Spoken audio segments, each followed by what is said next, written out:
Chair, I believe we've now corrected the problem. Okay, do you need us to go back at all, or are we happy to just pick up from where we were? I think Matthias has said we may need to repeat. If you want to do the start very quickly, Chair, I'm ever so sorry. In terms of the original agenda item. Yeah, yes, please. Okay, in which case we'll start from there. Nigel, you may need to be a little bit briefer, I guess, given that we've been through it already. But let me take us back to where we were then. Apologies if you're watching at home. We have had a slight problem with the audio. We're now on agenda item 5, which is tenant agreement and participation. We've got Manny Sembi and Nigel Columbell from the council who are going to give us a brief overview of this item, and then we're going to take questions and points from members of the committee. Nigel, can I invite you to say a few words? Yes, thanks, Chair. We just want to talk to you about a review that we've commenced around tenant engagement and participation. This is really about us putting tenants at the centre of our decision making going forward. So just briefly to explain the reasons why we're doing this now.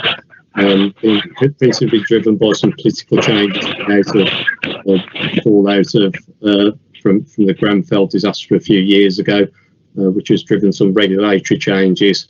But even if we weren't seeing those regulatory changes coming down the line, we think it is just the right time to be doing this now. We recognise and value the importance of tenant engagement and tenant scrutiny, and we want to make sure that the offer that we have in Sandwell is an exemplar and good practice. We believe that will really help us to deliver against the Sandwell plan and our vision for 2030, and make sure that we are recognising and listening to the voice of our tenants. So just in terms of the regulatory environment, the government has introduced its social housing for white paper titled the Charter for Social Housing Residents. Again, as I say, this is about really putting back on a strong footing regulation around consumer standards. There is a link to a short video in the presentation that members may wish to watch after this presentation. I don't intend to play that at this moment in time.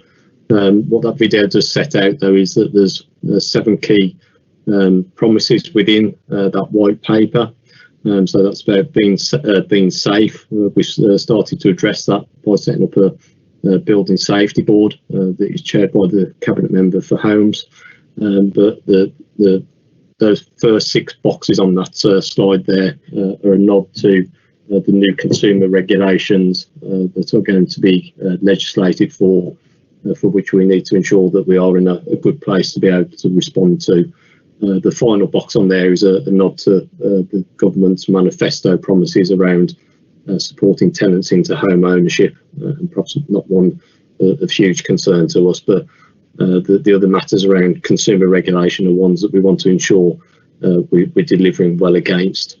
To support us in that, we've been engaging with TPAS, who are a voluntary sector organisation, national organisation who have long-standing in terms of delivering best practice advice around tenant engagement and participation.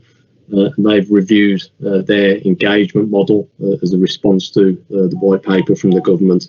And we've used both that and TPAS as a critical friend to measure both what we currently do and what we're proposing to do going forward. So I'm going to hand over to Manny now, who's going to talk to you about what we've been doing by way of review, what we've got now and what we're proposing for the future. Thanks, Nigel.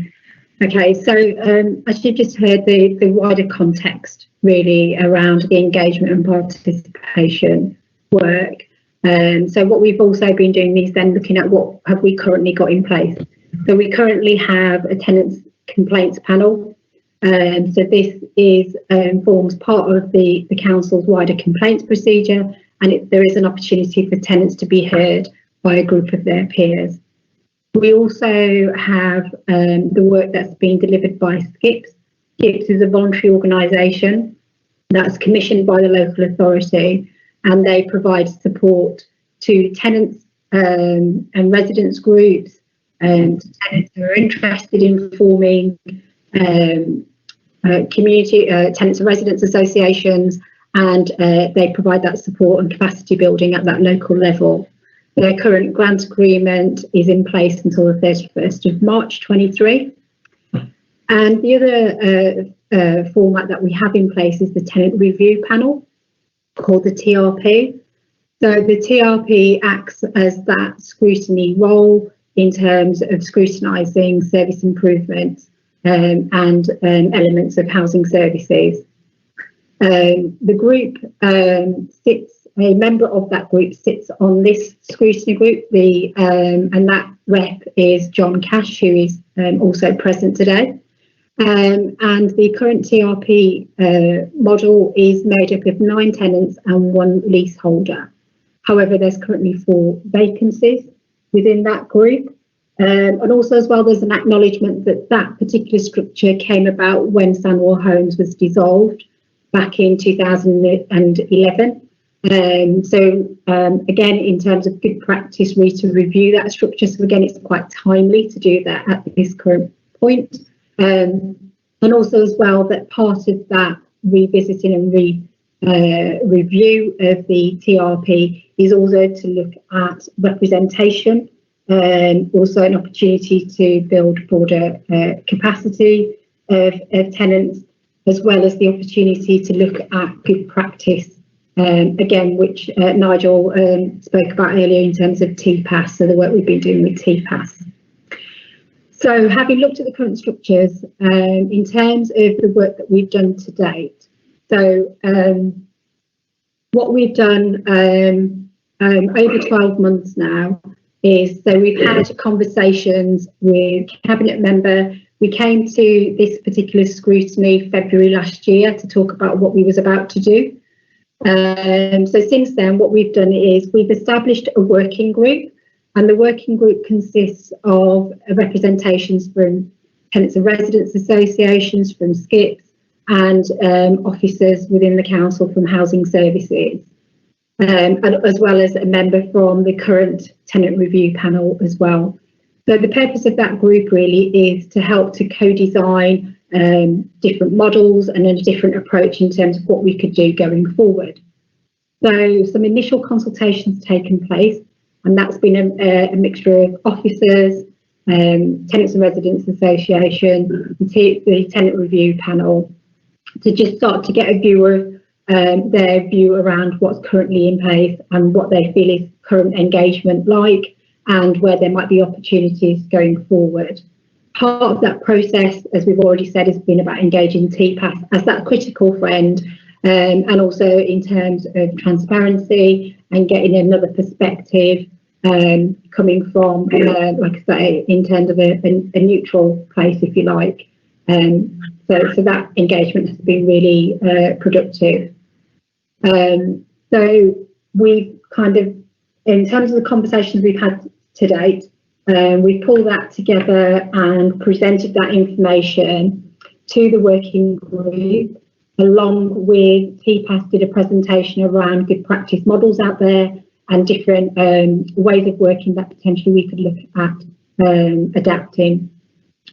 So what we've done with all of that information, we've come to a point where we have now a possible draft of what that new tenant scrutiny could look like. So to do that, we have a draft terms of reference and a model of what that engagement could look like. So this is an example of what that engagement model could look like. And the reason that we've kind of picked a circular model is to move it away from a hierarchy structure in terms of kind of levels of engagement and kind of looking as if it has to go through those different levels. So what this kind of model shows is the different levels of possible engagement and different types of activity. So it recognises that there will be formal involvement, and that's things around the fire safety board and around the scrutiny panel. It then also recognises that there's sometimes involvement which is around shaping services. We have today engaged and worked with tenants and residents through task and finish groups, where it might be a specific piece of work. So, for example, we did some work around the repairs portal. We've done some work around the antisocial behaviour portal, and we've done some work around the complaints process as well. And they've worked really well. They've had a clear start and end, and it's kind of been that specific piece of work, and that's kind of been the end of that piece. But also as well, it acknowledges things that we've had in the past, and some feedback from tenants and residents has been that they felt that it was helpful, and one of which was the tenants audit programme. So again, we recognise that that might be something potentially going forward that we might want to review and refresh. Equally as well, some work around the fire safety agenda, looking at developing a working group where tenants then can be part of that part of the formal conversations around the fire safety work. We've also acknowledged that there could be conversations around youth involvement, care leavers, and again, it's not necessarily looking at setting up new things for the sake of it. It's also as well looking at existing spaces that we could potentially tap into. So we have a shape forum, which involves young people, so potentially we could connect into that. And then the outer layer kind of looks at other forms of engagement, whether it's consultation, different types of workshop that we'd probably want to do going forward. Looking also around celebration, acknowledging tenants' stories, acknowledging positive work that is happening out there and how we can celebrate that, as well as also developing tenants and complaint satisfaction standards as well. So this just gives you ideas really about what we could do. It recognises things that are in existence, but also things that potentially we could do going forward. So this is really to give you an idea of what we could do. So this isn't the finished example, it's really open for further conversation. And I imagine that this would evolve going forward as we start doing much more of that involvement and engagement. That work would then shape this work. And I would foresee other things growing from this. But it just gives you an idea. And as well, the diagrams at the side as well just acknowledge the different types of involvement and acknowledges that it's okay sometimes that tenants might just want to get involved in something specific and that's it. But some might want to get involved much more in terms of shaping services. So that just gives you an overview around the engagement model. The next slide looks around the governance structure. So it acknowledges the current governance model, but the bits in blue there, so the residents and leaseholder scrutiny panel would sit under the Director for Housing. And then the different thing that on this diagram is the councillor representative for the resident and leaseholder panel. So this came up through conversations, that an interest really, that thinking that it'd be quite helpful that potentially a councillor sat on that resident and leaseholder scrutiny panel. So currently that doesn't happen, and it was felt that that potentially could be a useful thing to have in the sense of developing and fostering a really good relationship between cabinet and scrutiny, but also as well around being a voice and advocate for that panel through political structure. And potentially, in terms of that council representative role, it could be cabinet member for homes, it could be cabinet advisor, or it could be the chair from the Safer Neighbourhoods and Active Community Scrutiny as well. So, so again, you know, there'll obviously be much more conversation about that. But again, it's acknowledging that that's something different that we would like to explore further within the role of the resident and leaseholder scrutiny panel. So I also talked about that we've drafted a terms of reference. So again, in terms of the document, the terms of reference, we've also modelled this on, we've looked at the existing terms of reference, but we've also looked at good practice provided through TPAS as well, and also as well modelled it on the good practice tenant engagement model that TPAS have. So again, we've centred it very much around looking around good practice. So in terms of the terms of reference, we've looked at potentially the membership of being 10, but that would be split with 8 members being representing tenants and 2 representing leaseholders. A member of the group who are looking that they would serve a maximum period of 3 years and would not stand for reselection.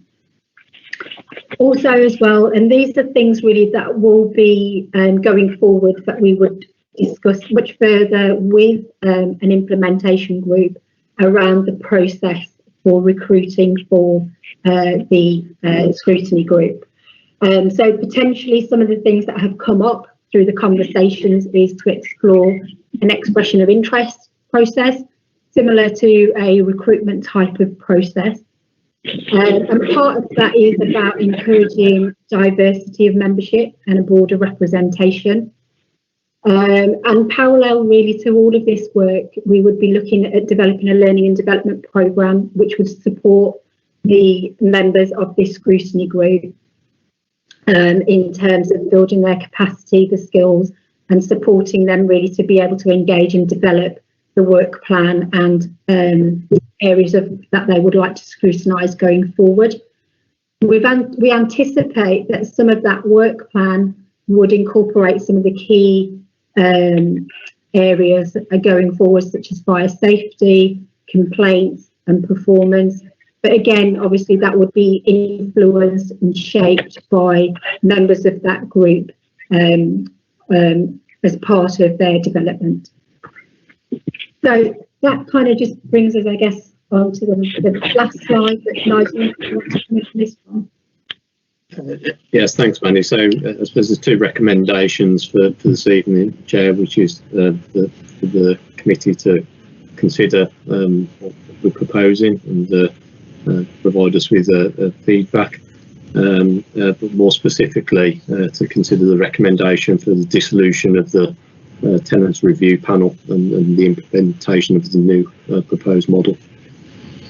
Thank you very much, Nigel and Manny, for your overview on this important item. Can I turn to members of the committee and ask whether there are any questions or any points that members wish to make? Mr. Cash, I think you wanted to come in. Yeah, Thank Mr. you. Cash, go ahead. Good evening, Manny. Good evening, Nigel. Yes, I've been following the progress of the implementation group and all the other work that's going on. Can I flag up a couple of items around, although it hasn't gone to cabinet yet, for cabinet, I have a concern about recruitment it's happened previously with other groups. How you recruit tenants, basically, what you want to capture is it's not about the usual suspects, of which I am one, clearly. It's about finding new tenants from wherever they are, their genders, their age groups, all of that, and getting some of their input, which their voices are never heard. It's about hearing the voices that are not heard. But basically, when you do go out to recruit people, you have to go out with the understanding that they may know nothing about the tenant movement. They may have read their tenancy agreement, but they want to actually expand their knowledge. So it's going to be very critically important how you recruit tenants and leaseholders to the finished group. So I'm hoping that some time will be spent on that. And basically, we're here to empower the tenants and leaseholders and residents, not to overpower them. That's my first question. My second question is about tenant inspectors. Tenant inspectors have been around for quite some time. They've done some valuable pieces of work. Or are you intending to keep them mothballed indefinitely? Thank you. Okay, 2 questions then from Mr. Cash. Nigel, Manny, can I invite you to respond to those points, please?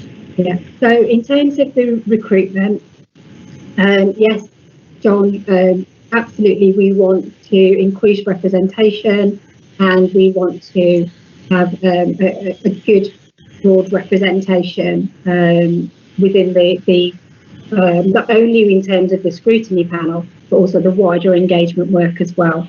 So in terms of the actual the recruitment process, that's really what we want to do, because the work we've been doing so far has been very much co-designed with colleagues, partners, and with tenants. So that would be a further conversation with those involved in shaping that recruitment process, what it would look like and how we would do it. And definitely it wouldn't be just a cold process. There would be work that would support that. But equally as well, we're doing that currently as well. The work that we're currently doing, engaging with tenants, we're having those conversations. Yeah. We're talking about work. We're talking about work that's coming up, and we're also saying that you know, that this will be happening. So we're already doing that engagement work now, and we will continue to do that, and definitely will be supporting that process as well. And then your question about the tenant inspectors, so that was acknowledged on that model. It was called the Tenants Audit Programme. So it was acknowledging the tenant inspectors programme and really good work that's done previously. So that has been acknowledged because other people have said the same. So we would be looking at how that could work going forward. Just a quick caveat to that, if I may, Chair. Basically, when you are going out to recruitment, the process has to be simple, straightforward, and understandable as well, because applicants are not applying for a job, they're applying for a voluntary position, and there is a great difference in the two. So I'll just leave you with that, Manny and Nigel. Thank you. Thank you, Chair. Councillor Boston, you had a question. Thank you very much indeed, Chair. And may I also put on record my sincere thanks to Manny, Nigel and their team for the huge amount of work they've been doing. I've been fortunate enough, thanks to this committee, to be a part of that process, and it's a real credit to our council in terms of the progress that's been made on this area. I just had 2 points really. The first was around period of tenure. I can see here it says 3 years. Now, as Manny correctly identified in her presentation, you'll find a situation where probably a large amount of tenants want to get involved in a particular issue, but may have no need to get involved afterwards. So I think there is possibly something to be said about having some flexibility in terms of that. You might have, you know, brilliant tenant champions like our very own Mr. Cash, who've been serving the people for many years and being a prominent voice on these issues for many years, and it's important that we take account of that as well. And my second point was pertaining to the councillor representative, and I think this is an important one. And I said at the review panel at the time, and I'll echo it here, that I very much believe that does need to be a conversation around, there's many councillors on the council, but who would be best placed to actually sit in that position? And I don't confess to be an expert in terms of how it works in respect of governance, but I think, a councillor who is a tenant or leaseholder themselves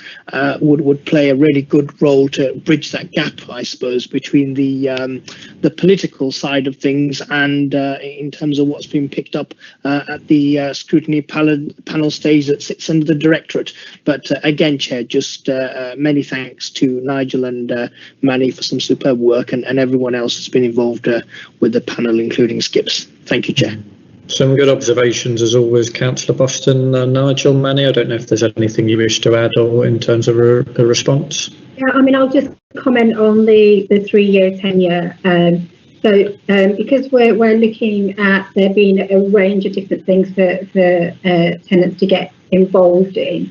So even if you said on the scrutiny panel and came to the end of your 3 years, we would hope that they would still want to be engaged and they could be involved in other aspects around this. So we do intend on kind of, if you like, growing and supporting and developing that engagement, that tenants can get involved in a range of aspects within the community and, work with the council as well. Okay, sorry, Chair, if I can just add on that as well, the ambition is that we create an environment that is one that is so welcoming to tenants to engage with us, that actually we will have that depth in that engagement model. So we shouldn't have difficulty going forward as we perhaps have in the past in terms of filling those vacancies. Obviously, should that occur, then obviously there will need to be some flexibility, and we'll have to consider that as part of the design. But I think this is about setting out an ambition for what we want to deliver going forward. Could I turn to this committee in particular? Obviously, Mr. Cash fulfills a role on the committee at the moment, and I think all members of the committee would commend Mr. Cash for the work he has done over many years. The person aside, I do feel that particular role on this committee is a very valuable one, and does mirror some other committees around the council in terms of things like the Member and Ethical Standards Committee, as well as the Audit Committee, and having independent people and people with a voice other than elected members on the committee.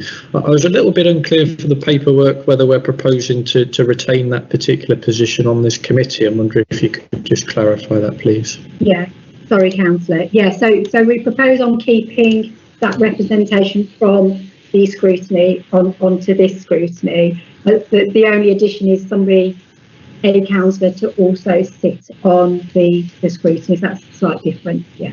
That's fine. I think hindsight is a wonderful thing at the end of the municipal year as well, but perhaps this committee should have actually met with the forum in the current year, but perhaps that's something we can put on the work programme for next year. Are there any other further questions or points or observations from members of the committee?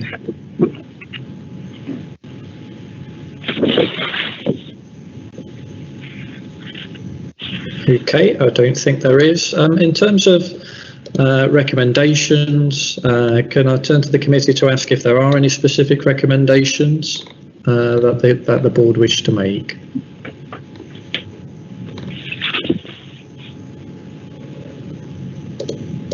Okay, I don't think there are any specific recommendations, in which case from the scrutiny panel, obviously we have commented upon the matter in questions. So I think in terms of broad recommendation from the committee is that we would support the dissolution of the current tenant review panel and the proposed new model going forward to Cabinet for consideration there. Okay. Yeah. Oh, sorry, Councillor Boston, you've got your hand up. Sorry, I've missed that. Councillor Boston.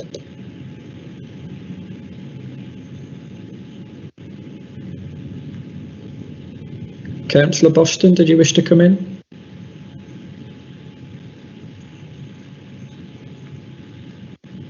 You're on mute at the moment, Councillor.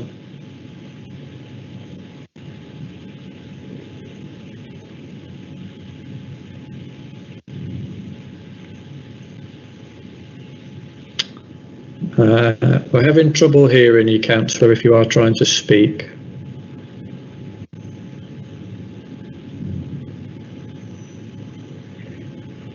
Okay, I'm going to move us on to the next agenda item because unfortunately we can't hear you, Councillor Boston, and you do have your hand up, so I'm not sure if you're trying to come in or not. But I'll move us on to the next agenda item. If we do need to come back, then we can do that as the meeting goes on. Next item on the agenda is agenda item 6, which is a question and answer session with the Cabinet Member for Homes. Very pleased to say that we have Councillor Keith Alcock, who's the Cabinet Member here with us this evening.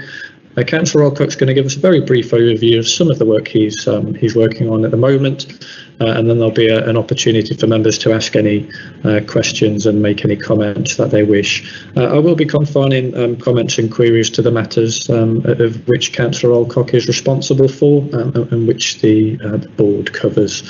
I'm sure he'll be happy to have a bit of leeway on that, but I do want us to focus on the issues that Councillor Alcock's responsible for. So Councillor Alcock, it's over to yourself. Yeah, thank you, Chair. Suki, can you put up the presentation, please?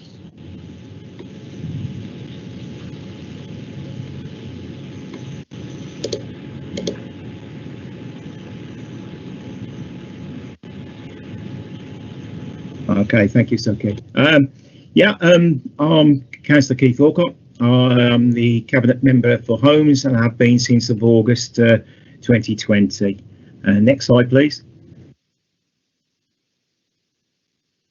So today, what I want to do is just run you over, give you a snapshot really of the work which I'm currently involved with across my portfolio, and have a look at some of the work we'll be focusing in the future.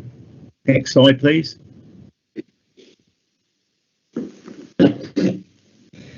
I'm not going to say much about the first item. I think it's been covered by Nigel and Manny in some detail. I must say I listened to Mr. Cashie's comments with interest and some very good points raised there.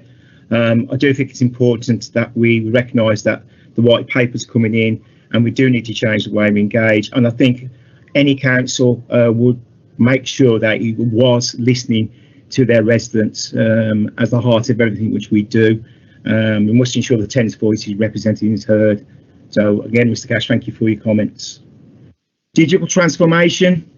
Who thought that 12 months ago we'd be sitting in conservatories, kitchens, spare bedrooms, holding scrutiny panel boards, cabinet meetings. COVID-19 has basically forced us to change the way we all work, and that includes engagement with our residents. Nigel's team have been looking at how we do the engagement, and completely through the service provision we've been looking at how we can use the digital format for housing management, ownership, housing solutions, income, rents, locals, antisocial behaviour, etc. And he's had project teams going on looking at 34 processes, in the scope of which he's completed 17. He's scoping up another 9, and there's 8 currently in progress.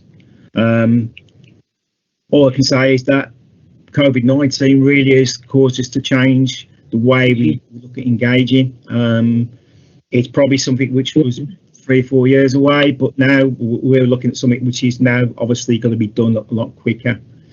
The team are also looking at still maintaining face-to-face through safe checks in the property. So neighbourhood officers will go in to residents' properties just to ensure that people are secure and safe in their properties, and if there's any problems which we can nip in the bud, we can do through these safe checks. Next slide, please.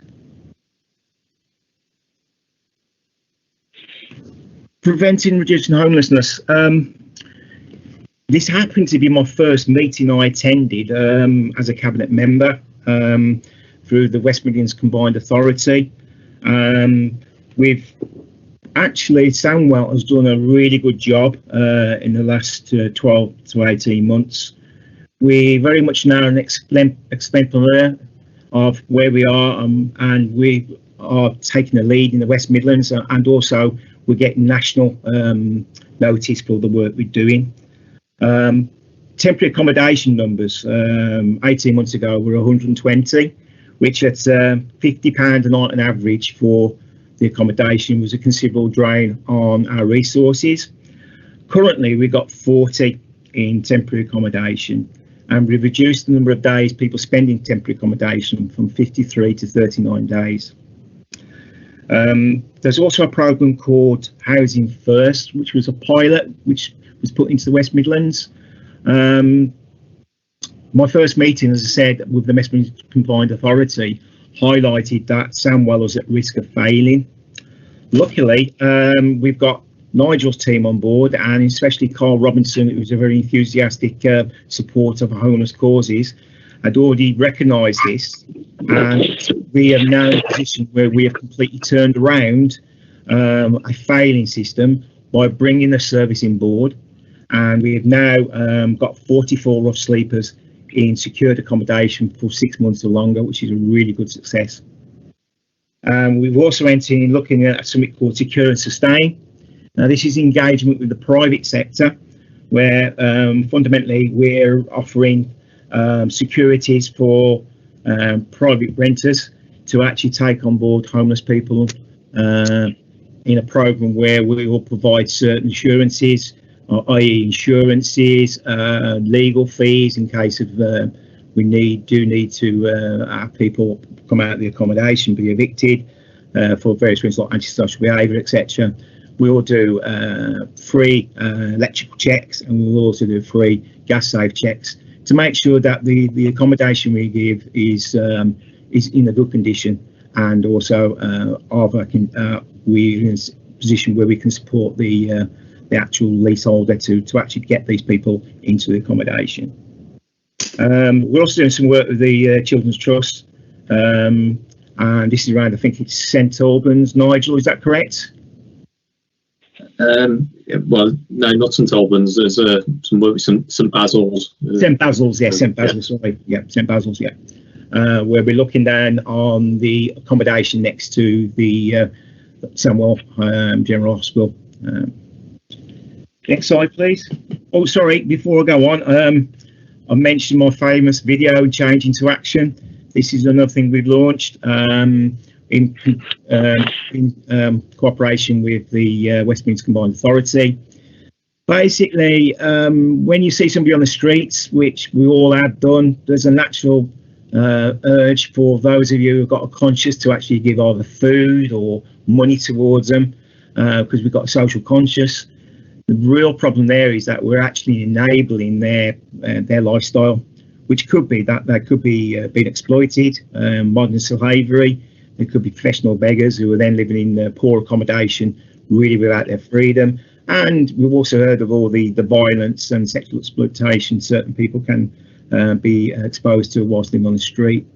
So Change into Action is a program where basically, instead of giving to the person you see on the street, if you feel charitable and you want to support them, you go onto the website and you make a donation to it's brought through for SBCCB, and the money then goes directly to the charities which support the homeless on the street. It also can be used to report the homelessness as well. It's a website for the West Midlands area. I won't ask you to click on the link there because there's a rather poor video of me making a speech. But yeah, if you look in there, you can see what the aims are of this very worthwhile cause. Next slide, please. Property acquisitions. As a result of the COVID-19 and really the suspension of most building operations for a large period of time, we put some effort into acquiring properties for the housing revenue account. So far, we've got 68, of which 9.3 million investment, and we've got 143 properties in the pipeline, which I think overall comes to around about £16.8 million worth of investment in properties. There's a new right to buy receipt white paper come through, which basically means that we can increase the amount of money we use from the HRA account to purchase these type of properties. It's also extended the time from 3 to 5 years for you to spend the money, which means we can now be very specific on what we want to buy on the open market and look at properties which are potentially have got the advantage of being more suitable for specific needs. We looked at a property in Wednesbury, without going into great detail, where it had ground floor accommodation and a second bedroom for a carer, which means that somebody who's in long-term residential care can now move into a private home and be supported by Samwell, and that way more than being in a residential care facility. So these are the type of things we're looking at there. There was a new allocations policy implemented in July 2020, but we really had very limited engagement in that. That was done by my predecessor. Do you want the next slide, please? So, future plan work. The home checks I've already mentioned, and this is really to support the digital move. We still want to keep face-to-face involvement with our tenants, and really what we're going to do is get out there, look at people and spot people who are getting into trouble, and put intervention early to prevent homelessness. And also, we're also looking at the building safety side as well. So this is looking at any potential problems we've got with properties when we're out there, which we can put right. CCTV rollout. I actually was on a scrutiny panel, which is this one, when this was first discussed in 2017. We are currently putting out to tender for the rollout to another 27 properties. 23 properties. We've got 23 with 27 currently. We also got out to consultation with the residents. The main reason for this is that there is a significant ongoing cost for the CCTV system, which will also include the concierge service. So we're looking at around about £8.57 a week, and it's around about a £3.3 million investment programme. So this is work which is currently going out for consultation and tender as we speak. New tenancy conditions. A lot of discussions being on here about putting new priorities into the agreements, such things as responsibilities for doing pre-works, for improving repairs like removing carpets, looking at restricting the rights of succession to spouses, civil partners, common law partners in line with the government white papers, clarifying that where we are responsible for dividing fences and other than privacy panels. Looking at, would you believe, prohibiting the storage of taser guns, growing cannabis, which I can't believe is not already in there, and dumping of rubbish in communal areas and antisocial behaviour.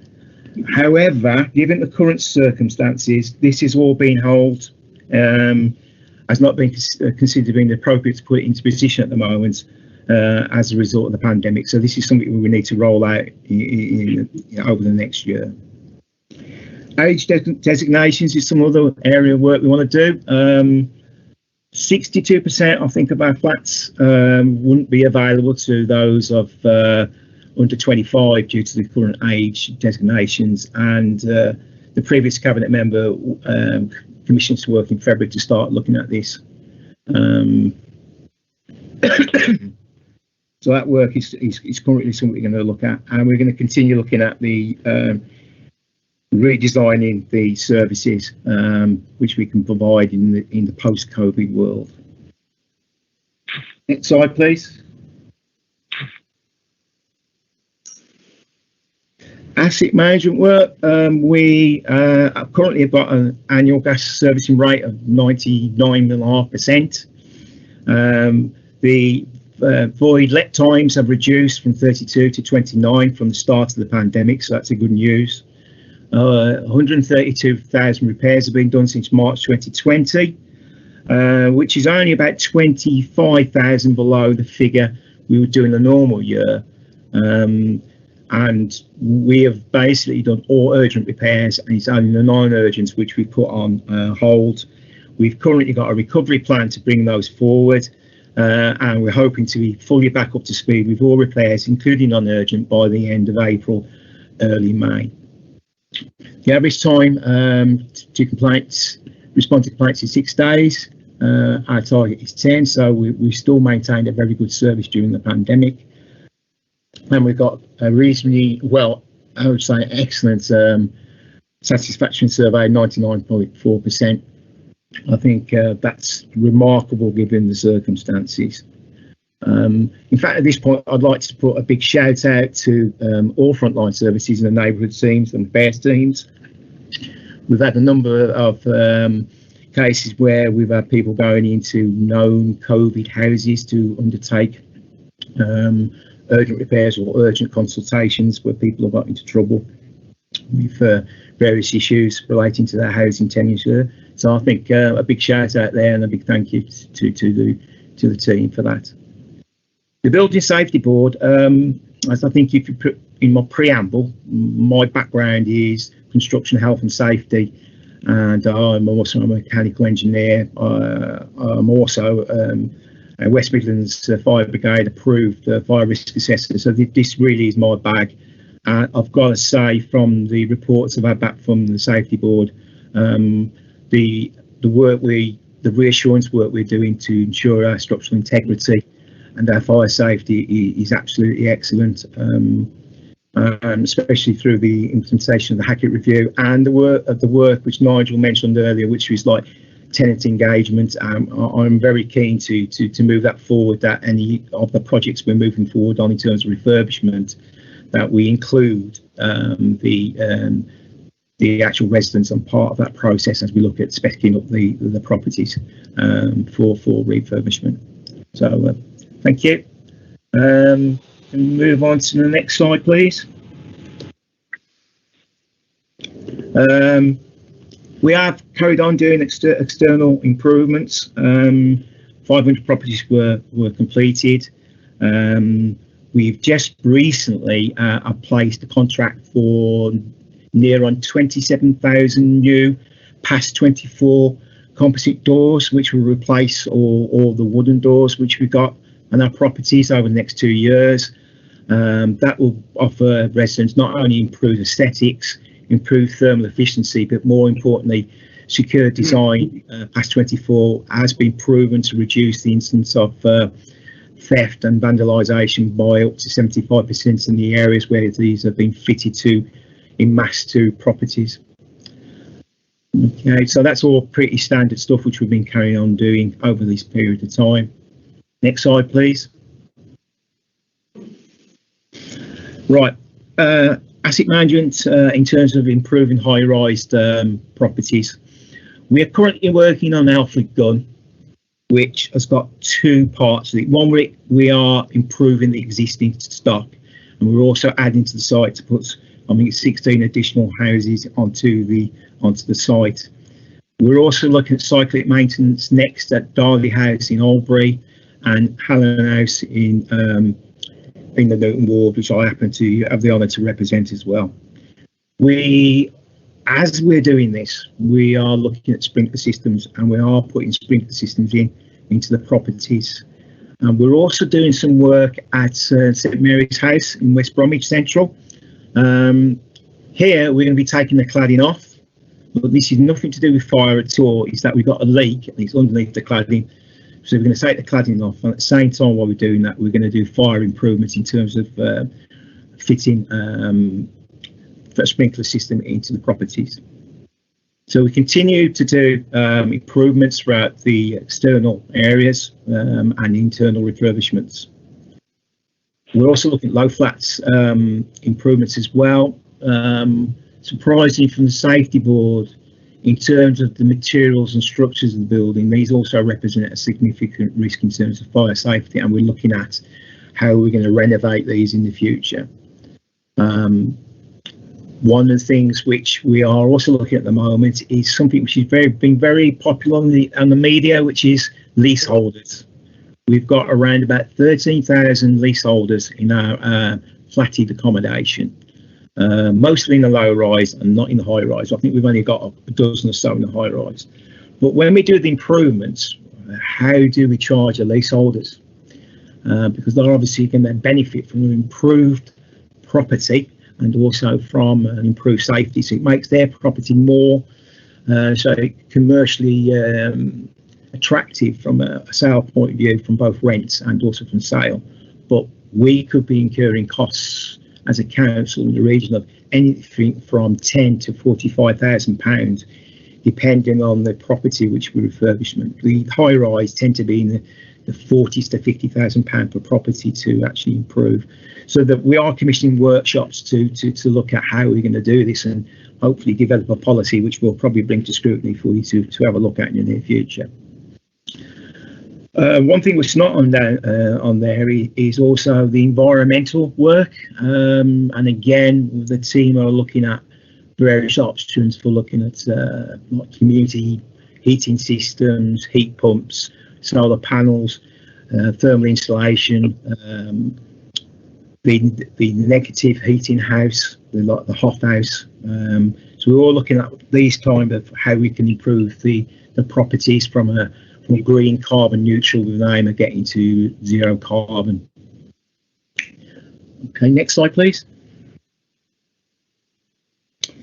On the housing programme, I think we delivered over 100 new properties this year. Of the previous programme, which I think Councillor Moore was involved with, we've done 350 new properties in total, and we've still got 235 which are being approved and in progress of being delivered.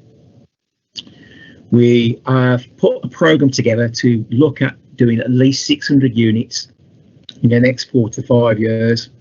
Now this is a minimum, because we are looking at other models of delivery, which I'll talk about a bit later, but we feel that is currently in line what we've been able to provide in the last build programme. So this is the programme up to 2026, I believe, which we're looking to do a minimum of 600 units. We're also putting together, looking at small sites across the borough in the ways that we can actually develop them. I'm going to say these pipeline sites have tended to, in recent months, been a bit of an issue, and some of the work we've got to look at is how we present these to the housing market in terms of developers. We might have to package them together and say, here's 6 sites, can you give us, for example, the price to develop X number of houses over these 6 sites over a 2-year programme. For whatever reason, the market's not been that forthcoming in coming forward with tenders. And we've had issues over the last 6 months. We think this is COVID related. People are looking for the larger projects. They're probably padding their costs as well to take into account COVID uncertainty. And also we've looked at the costs in terms of the actual raw materials. I know from my day job that we've seen considerable costs increases on raw materials, especially products like concrete, plaster, during the pandemic. So we need to have a further look at this, and we're working on that. Next slide, please.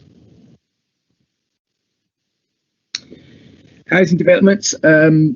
We are very close, or were very close, to looking at a delivery of 24 units of modular construction housing in a Raleigh Regis site called Garrett's Lane. Unfortunately, we've hit some geological problems with unstable material, unstable soil banks, and that's currently being investigated, literally as we speak, in great detail, and to see whether this site is feasible to actually carry on with from a construction point of view. The work we do may cause problems with the water table in that area, so we're waiting for the feedback on that. But that would be our first venture into modern methods construction. these houses offer some really good benefits from a carbon zero point of view. They are almost neutral buildings. They are literally sealed. They are very easy for construction purposes. They go up very quickly. If they get damaged, you can replace modules instead of getting craftsmen in to literally chip out parts and replace them in situ. You can do modular changeovers, much like you do with cars nowadays in terms of maintenance. We're also looking at a development company.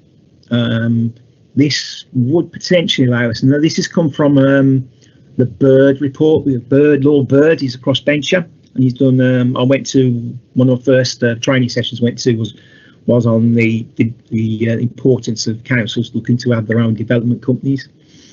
This allows you to go back to the sites which probably might be a bit of a blight on an area, or private developers might think are uneconomical to develop from an economy scale, so maybe 1 or 2 houses. And if you think of the project cost for doing 1 or 2 houses is almost similar to doing 10 or 20. In terms of scale, it's not much difference in terms of what you do for 20 houses than you do for 2, as I know from my experience in terms of costings. So we're also looking at this where we potentially might have our own leasing company involved in that, which will then come into the private sector. So people, landlords can actually sign up to put their housing onto the market via leasing. That allows us then to control the standard of housing and potentially also to manipulate the market in terms of affordable costs.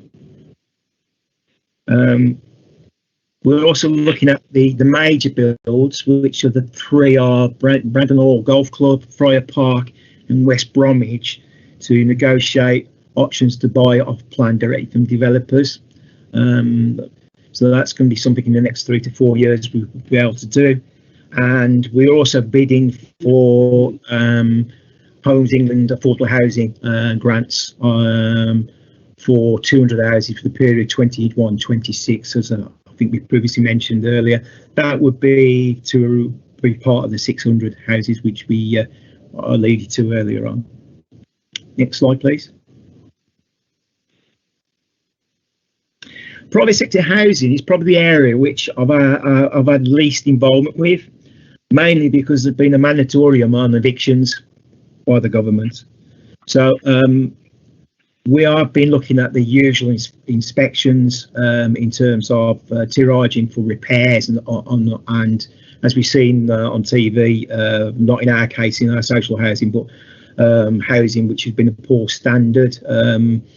We still do the inspections, we do the enforcement as well, and we do the mandatory licensing of multiple houses between which have got 2 to 5 families or residents in there with different backgrounds. So that's work which is still currently ongoing. And next slide, please. We are working with the Housing Solutions team. As I said, Secure and Sustain is a way of attracting private landlords in to support homeless people with our assurances as a council to ensure that if there is difficulties there, that we will support both the landlord and also the resident to resolve the issues. As it says, call before you serve projects. So we're actively encouraging landlords to contact us if we've got any issues which we can resolve with residents.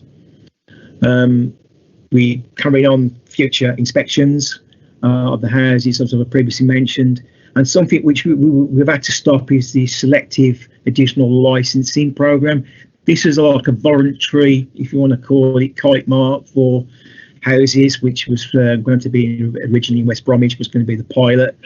But as a result of the government guidance, we've had to stop the consultation. We want to pick this up. And this is very much similar to Secure and Sustain in that we will offer certain services in response to leaseholders actually allowing us to put in certain standards in terms of the quality of the builds, and we will provide again things like the electrical inspections and also the gas safe inspections as part of the package we're supporting. We continue to enforce civil penalties. I'm a strong believer that everybody has a right to live in their house which is suitable and safe and secure.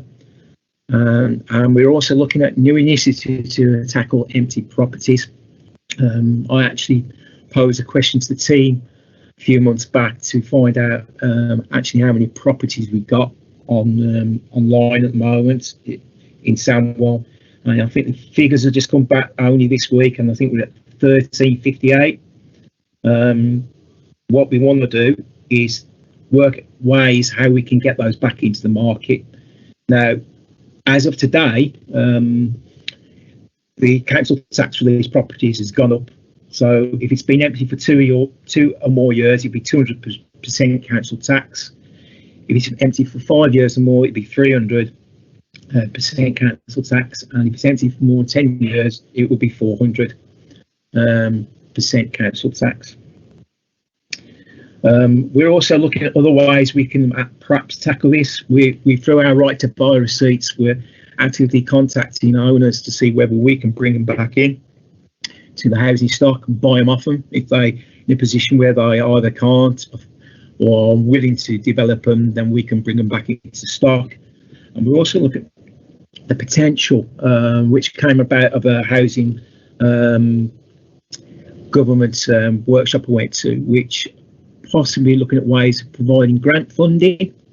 I'm not sure how we can provide the money yet, but we're looking at it where we can possibly provide loans or grants for landlords to actually bring the properties back into use, perhaps through the secure sustain or the selective additional licensing program. So with that, I think I've been going on a little bit longer than I should have done. So over to you, Chair. Thank you very much, Councillor Alcock, and thank you for a very comprehensive presentation. And I think I'd offer the first comment and that you should be very much in grips with your portfolio. We'll go to Councillor Boston first, who has a question for you. Councillor Boston. Thank you very much indeed, Chair. My apologies, I had a bit of a lag on my internet earlier. And thank you very much to Councillor Alcock. It's very clear the huge amount of work that he and his team have done, an absolute credit to the council, and his own professional background, I think, is hugely beneficial in advancing this really important work on behalf of the people of Sandwell. So I just had three questions, if I may, three brief questions. The first question relates to homelessness. It's brilliant to see the huge amount of progress that has been made. Unfortunately for us, the Conservative government only wakes up to the reality of homelessness because of the pandemic. But I just wondered what work we're doing here in Sandwell to make sure that we can keep up this progress, and those people who we've managed to provide homes to, we can ensure that they're given that safety and security even beyond 6 months. That's the first question. The second question relates to the acquisition of property that Councillor Alcock referred to. And I just wondered how much of this property portfolio that we've now accumulated have we allocated for affordable housing or social housing? Because unfortunately it was notable that the Tory Mayor, Andy Street, doesn't prioritise it at the combined authority level, doesn't actually put the term social housing at all in any documents from the combined authority, which is shocking. So it'd be interesting to know what we're doing on that front. And finally, with regards to the work that's being done to look at the standard of properties and particularly the company that Council referred to, would this be a short-term initiative, a long-term? What are the sort of timescales that we're looking at for this to come into being? Because I really like the idea of a council-owned company that can come along and make things more affordable, particularly for our residents. Thank you very much, Chair. Okay, a few questions there, Councillor Alcock. I'll invite you to respond or perhaps bring the information back to the committee if you don't have the immediate answers. I'll bring you in, Councillor Alcock. Thank you, Chair. To the second question, I haven't got those facts and figures to hand, so I will have to go back to the officers and bring those back to the panel. So your first question, we are very much expending air on this now. through Nigel and Carl, we have taken a lead in the West Midlands Combined Authority, and we're currently looking at how we can keep the support there by the government for the homelessness. And we're looking at ways and means we can get our colleagues in from the West Midlands Combined Authority to look at funding. As a council, we have got a certain amount of funding available, and which Carl Robinson's managed to find, to continue supporting our homeless in the short term. Well, it is in the short term, and Councillor Boston's quite right. We need the Conservative government to look at this, especially for people who are homeless without access to public funds, which is a concern, because otherwise it's just going to have to come out of our revenues account, not the government. From the final point, when I went to the bird report, it was like a light was switched on. It is a really exciting potential of the development company, and especially from the point that we should be in a position where we can socially engineer the environment we're working in, so we can look at the areas,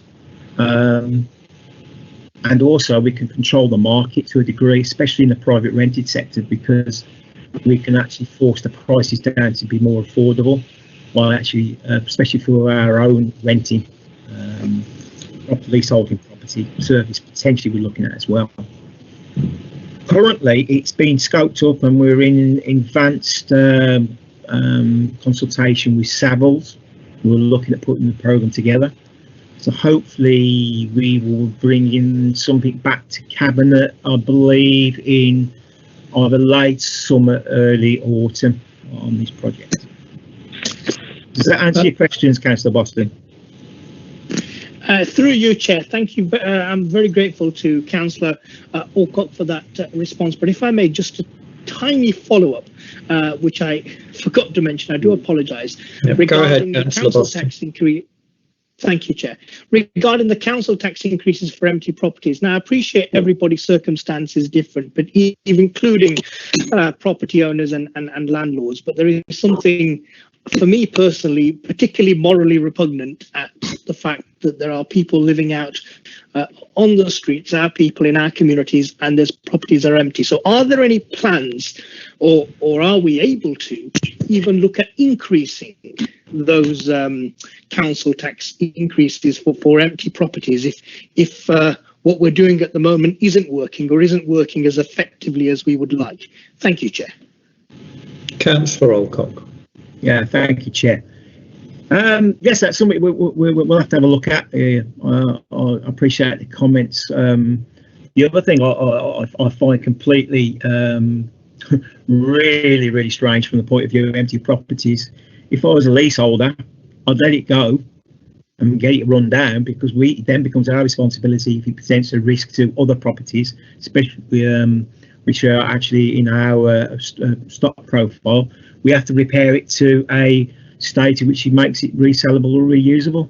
So I think we need to have a complete review how we tackle this. And with 1,300 properties, I mean, that's twice our plan to build over the next 5 years. I think it's something we do need to address and tackle in a more, shall we say, affirmative way. Okay. Are there any other questions or comments from members of the committee? Yes, Chair, if I may. Mr. Cash, go ahead. Thank you, Chair. Good evening, Councillor Alcock. Basically, I just want to echo the comments from Councillor Boston. Basically, you have a very big portfolio, and basically you're doing some very splendid work. Basically, I'd like to know if you have the information. Are we winning the battle against rogue landlords in Sandwell? And the second point, basically, you touched on mature blocks. Is that policy changing, or is it changing because it's clearly discriminatory? And basically, the authority could be slapped with a charge of age discrimination. Thank you. Okay, a question around what the council's doing to tackle road landlords and where we are with regards to age-restricted blocks. Councillor Alcock. The road landlords we want to tackle by the selective licensing. We are doing enforcement as well, as I think I put in the presentation, so we're going to continue to do that. When the COVID restrictions are lifted, we really want to get landlords on board and educate and promote their improvement. But however, as a council, I strongly believe that every person has got a right to live in a safe property, which is safe and sufficient for them to live into a standard which we'd all be happy at. So I'm all for looking at enforcement as well if we need to. So I strongly support a strict, a stick and carrot approach. If we can't coerce in the first place and get people on board, then yeah, I strongly believe that we should be stronger in enforcement, and I think that's something we should look at moving forward. And the second question, sorry, Councillor Moore.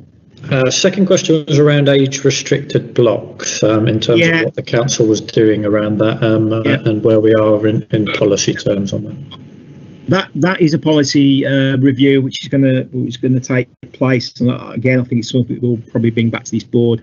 You're quite right. If you're under 25, your chances of actually getting a property, a one-bedroom flat, is very limited because 62% of them are excluded because of your age. And these are the people really do need a one-person flat.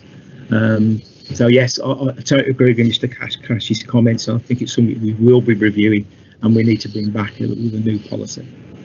I am conscious of the time, but I just want to come in with a couple of quick questions myself, if I may.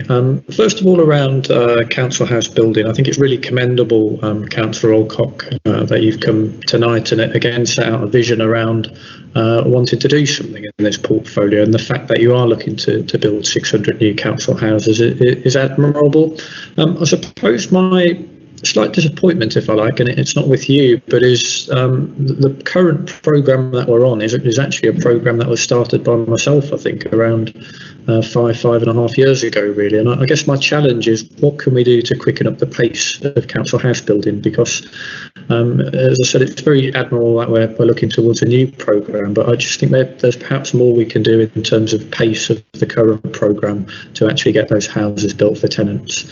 My second point, if I may as well, is around the point in the presentation around modern methods of construction or alternative methods of construction. Again, this feels a little bit like an issue that's been kicking around for a few years, I think, at the council. I mean, I certainly remember myself having undertaken visits to companies like Hadley Industries, which are just a few hundred metres away from the council house, who are actually building properties, sort of bolt together houses that can be put together in a matter of weeks. And it just feels the council, just really need to get on and do a pilot of something like this. So what can we do to quicken up the pace of these two particular items in particular?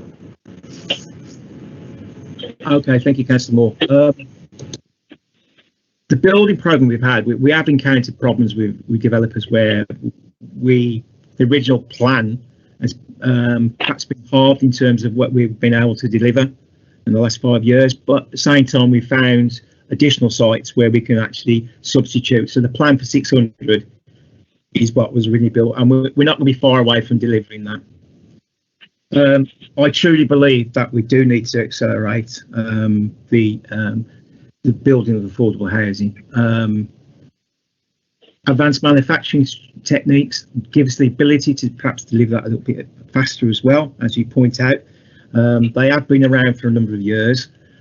The scale of production is such that the costs are an issue. Where we're looking at a property of say 100 to conventionally build of 130 to 150,000 pounds, maybe up to a larger property 175. 3-bedroom modular construction houses are looking around about 200k, and I think as a country we've got to embrace modular construction because it improves the product quality which the resident gets.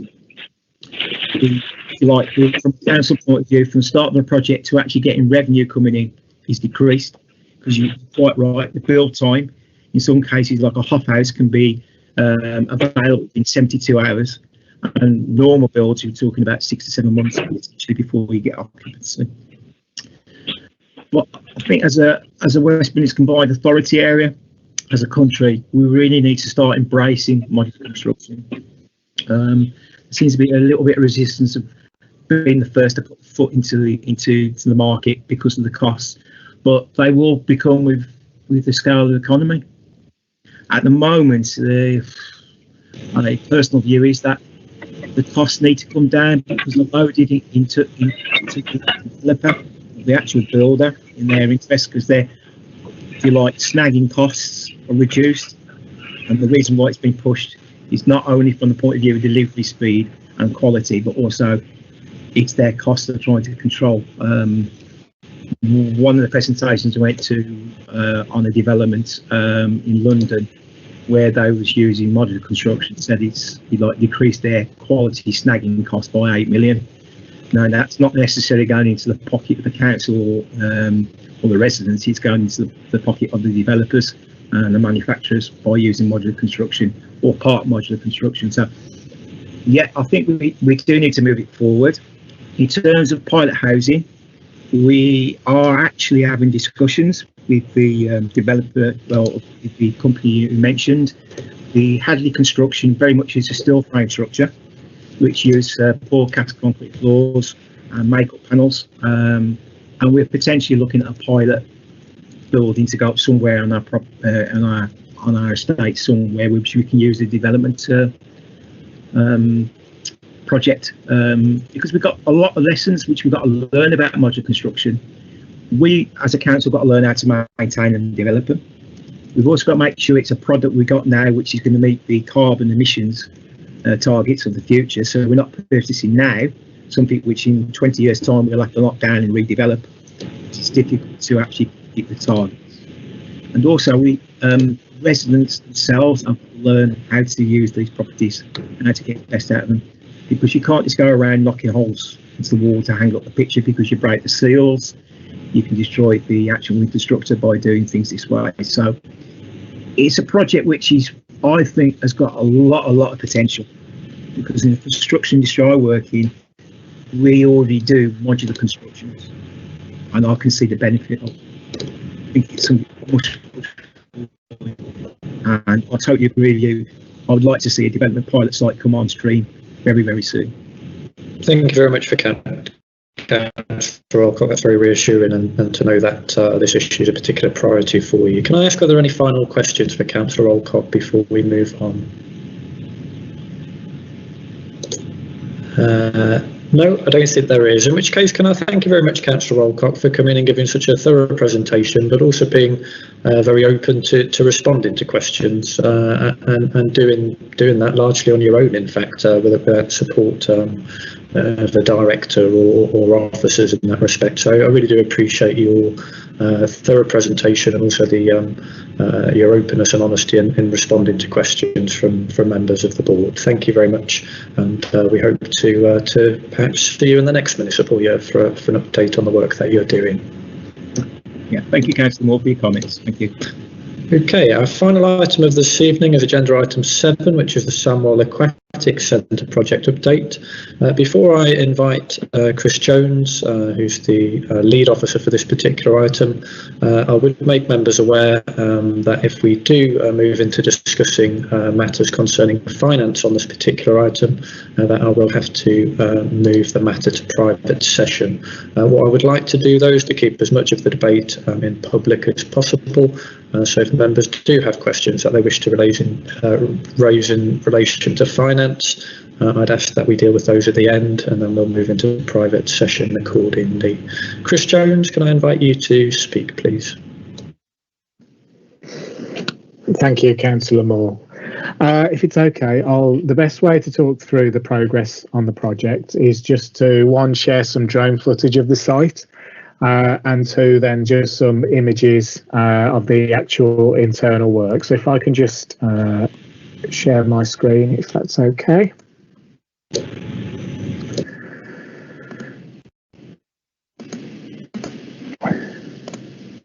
Okay, so hopefully the panel can see my screen now. I will just push play and hopefully the wonders of technology work. So this is a drone footage which was taken just over a week ago on site. And currently we're looking at the building from the southern end. So this will be the main entrance when the building opens to the public. And what you can see here now, in comparison to the last time, which I gave an update in November, the front of the building is fully, I'll just pause it there a second. The front of the building is now fully clad. And where we are now is this section of the building is also clad as well. What you can see as well, that the curtain walling and some glazing, I don't know if you can see a reflection just where my mouse is, but also some glazing is now in place on the front of the building as well, and the hot melt and the water tightness of the roof at the front section of the building has also commenced. So I think last time I visited, this was just a steel shell of a building, whereas now we've made great progress, both in terms of the cladding, but also in terms of the roof work and the installation of the roof as well. As we come to the eastern elevation of the building, you can see now that all the cladding is in place, right away to the northern end of the building. The gaps you can see here, this will be glazing in legacy mode, and these openings here are where the spectator entrances will be for the temporary seats during the Commonwealth Games, and they will be filled in post the Commonwealth Games. So we've made real good progress down this side of the building as well, with all of the cladding now being in place. As we come down to the southern end, the northern end of the building, you'll be able to see through the steelwork. So now all the steelwork is complete. Previously, this end would have been open to enable the installation of the dive tower, but now we have the dive tower in place along with the plinth for the 3-metre springboards, and also you can just about see there the 2 1-metre springboards as well. What this is also a good example of, but I will show some further pictures later on, is that this dry riser here is that the first fix M&E, mechanical and electrical, has commenced as well. So as we come around to the western side of the building, in terms of the roofing now as well, we've completed more of the roofing than is shown on the drone footage here. And as you can see, the cladding has continued as well down the western elevation, and the gaps you can see here will actually be glazing in place. So all in all, as you hopefully you can see, compared to the drone footage you will have seen last November of the aquatic centre, you can see the progress from an external view anyway that's being made on the project. So if I can just switch to the presentation with the progress photos. So this will pick up more, and it goes. This will pick up more of the internal progress. So as you can see here, there's a great image of the dive tower, which is now fully complete and in place. It was completed on schedule, and we did some press at the beginning of February to advertise this, but the dive tower is something which is being completed on time. The picture on the right hand side of your screen is a really good example of the roofing works from within the building and the progress which is being made here. The cherry picker that you can see on the screen as well is touching up the white steel work following installation to make sure that is as pristine as possible. Then these two images show the pools. So all 3 pools in the building have been tested. both from a dimensional perspective and also pressure tested for leaks. They have all passed, so they're all the correct dimensions, and also there's no leaks in with any of the pools either. So that's really good news. The pools have all been power blasted as well, so now they're ready for the render and screed prior to the pools beginning tiling in the next couple of months. This is just further evidence of the progress which has been made in terms of the first fix of the M&E services. As you can see on the left-hand side here, this ductwork which is going into place. This is above the reception area, and then on the right-hand side you can see the filters which are there for the all three of the pools when they are up and running. And then really to finish off the update in terms of the aquatic centre progress, you can see the masonry work which is ongoing within the building. So on the left-hand side is all the staff accommodation, which is located below the spectator seating, which will be there in legacy mode. And then on the right-hand side, you can see the masonry work in terms of the change village, which are ongoing. So the project is on target. We're moving forward in line with the programme. We did have some weather delays in January and February due to high winds impacting on the installation of the roof. But with the programme that we've got in place, we're still certain that we'll have the building ready in time for the Commonwealth Games, and we're currently scheduled to be completed a number of weeks before the required handover date by the organising committee. I will go on shortly to talk about the highways works, Councillor Moore, but I don't know if you want me to pause there in case there's any questions on the aquatic centre. I'm happy for you to just continue, Chris. We'll take any questions at the end, if that's okay. Okay. So in terms of the highways infrastructure works as well, we've made brilliant progress with regards to those. So what I'll show you now is images of the phase 1 work. So these are 2 zebra crossings which we've installed in the local area, one at Bristol Hall Road and the other at Dog Kennel Lane. Neither of these zebra crossings were required from a planning perspective for the construction of the aquatic centre, but when we've done local consultation with residents and traders, it was made known to us that these would really benefit the local area. So we've been able to use the aquatic centre project to be able to bring in some additional funding from the Black Country LEP to enable us to do these additional works as well. So it is adding extra benefit to the local community. The next 2, which are now complete as well, is a new Toucan crossing on Londonderry Lane with associated cycle paths, which in legacy mode will mean that you'll be able to cycle straight into the aquatic centre site from a number of different areas around. And there's been, with all the works that we've done in connection to the aquatic centre, there's been a major focus on sustainable and active travel, and residents being able to actively get to the facility safe, whether that be walking, running or on a push bike.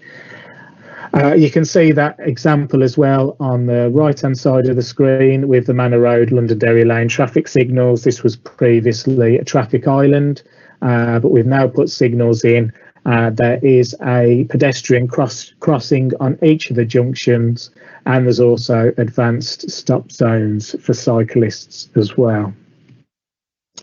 And then the final 2 schemes, which we've done from a transport perspective. The first one is on Manor Road and Holly Lane, which again was a raised island previously. And again, we've put in traffic signals with all junctions having pedestrian crossings and advanced cycle stop zones. And then the final one is on Holly Lane and St Paul's Road. And again, that was just almost a crossroads previously and had no traffic control on there at all, or crossing facilities.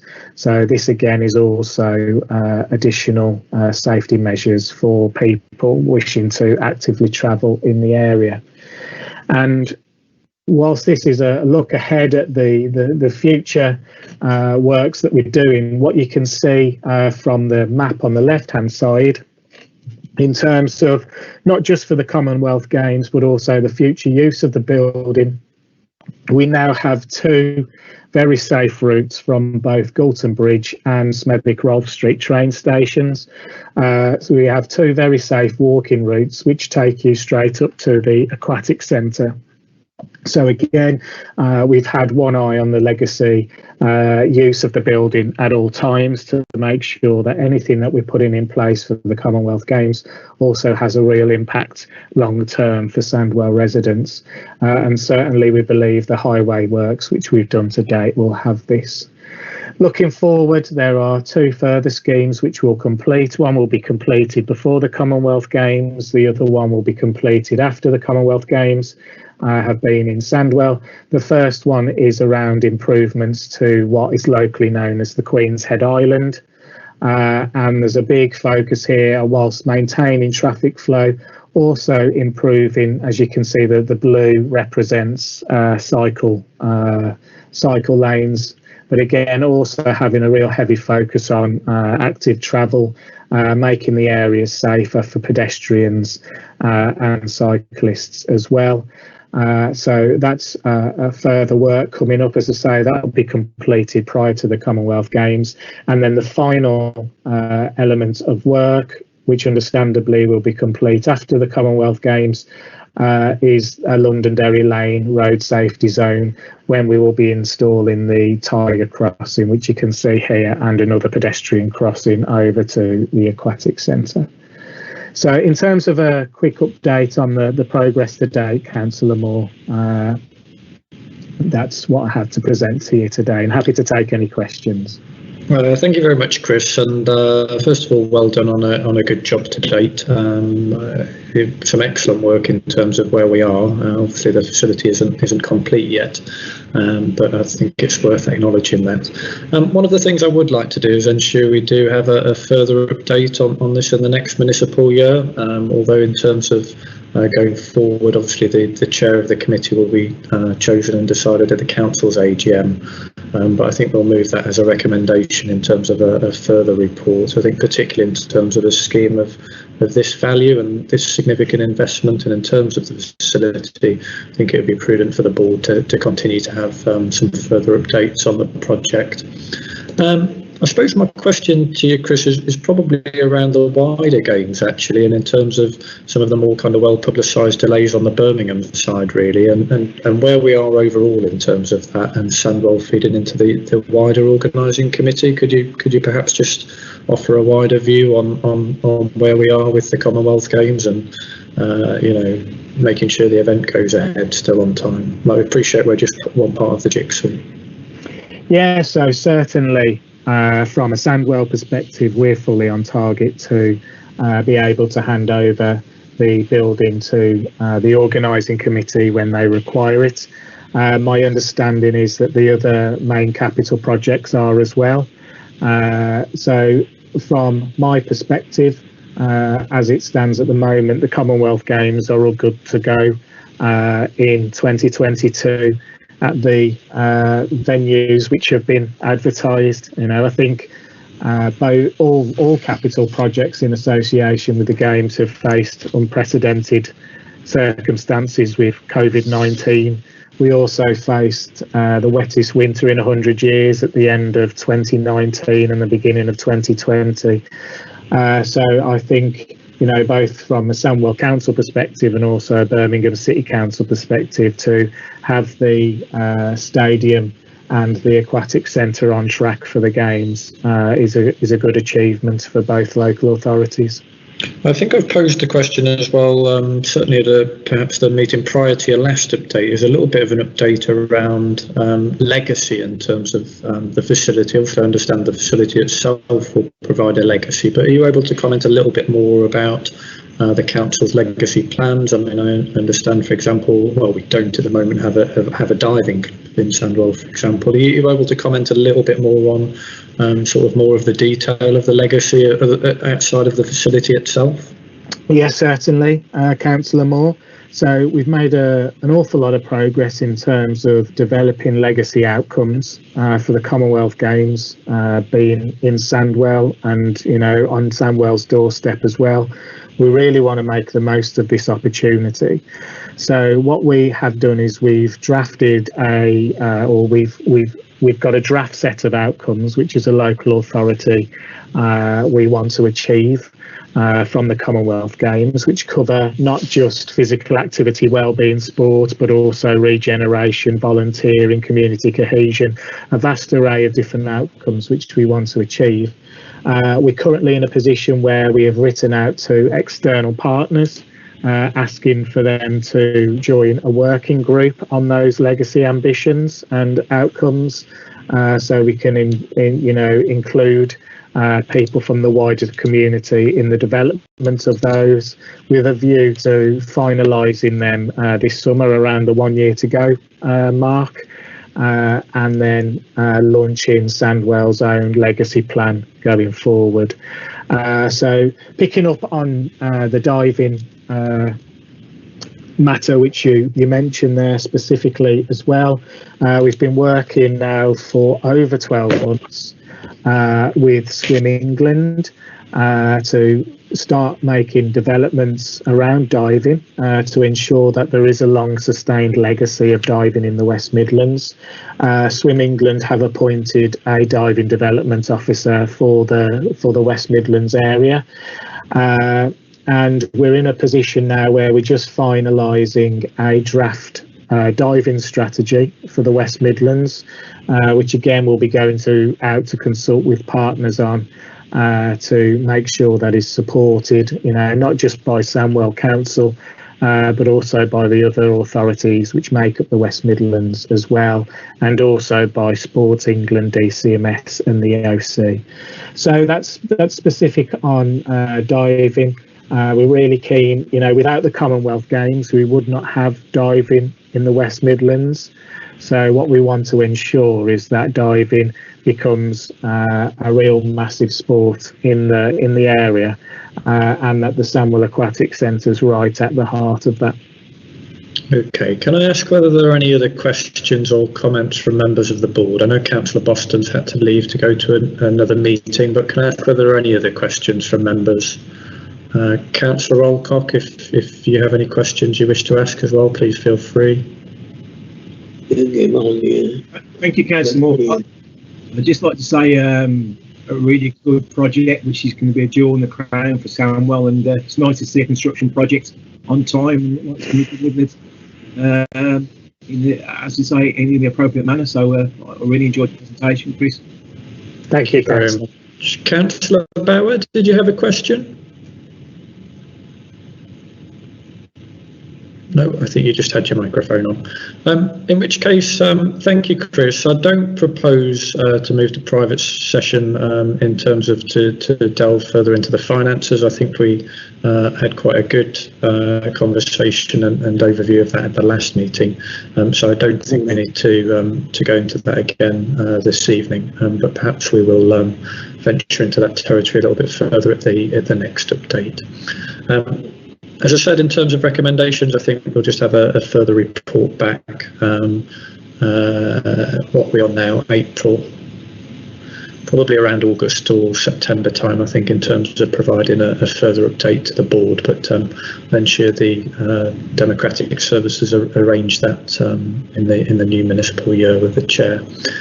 Just before I close the meeting this evening, there are a number of members that I just need to thank for their contribution in terms of this committee, a number of members who are retiring and not standing again for election.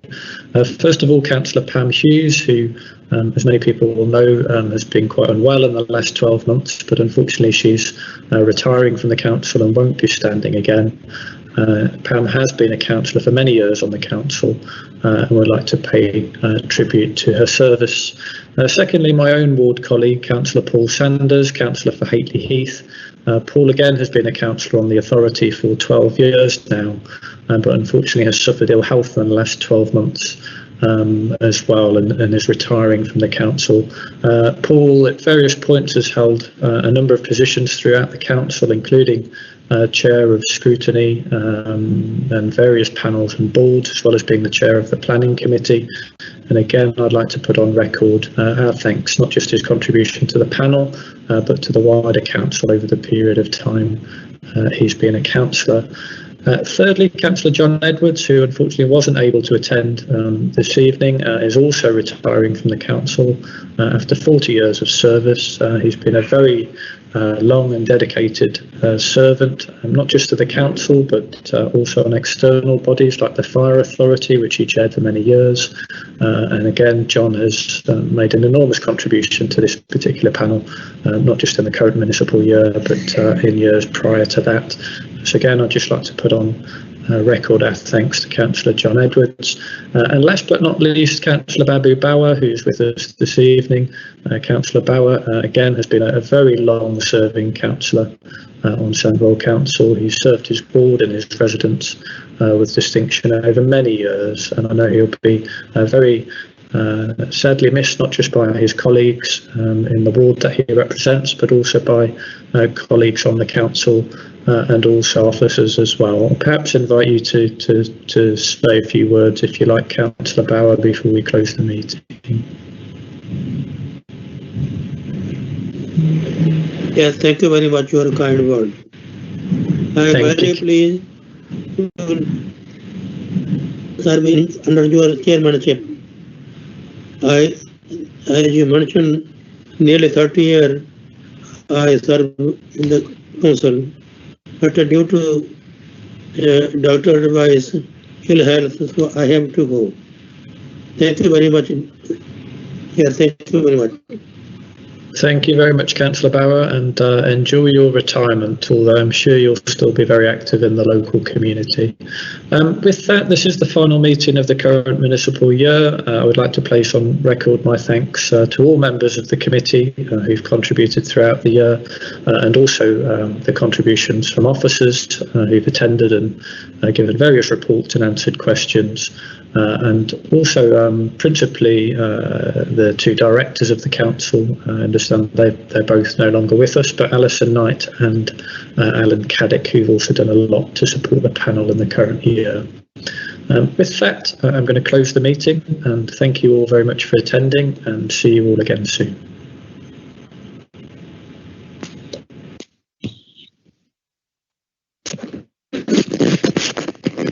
Thank you, Chair.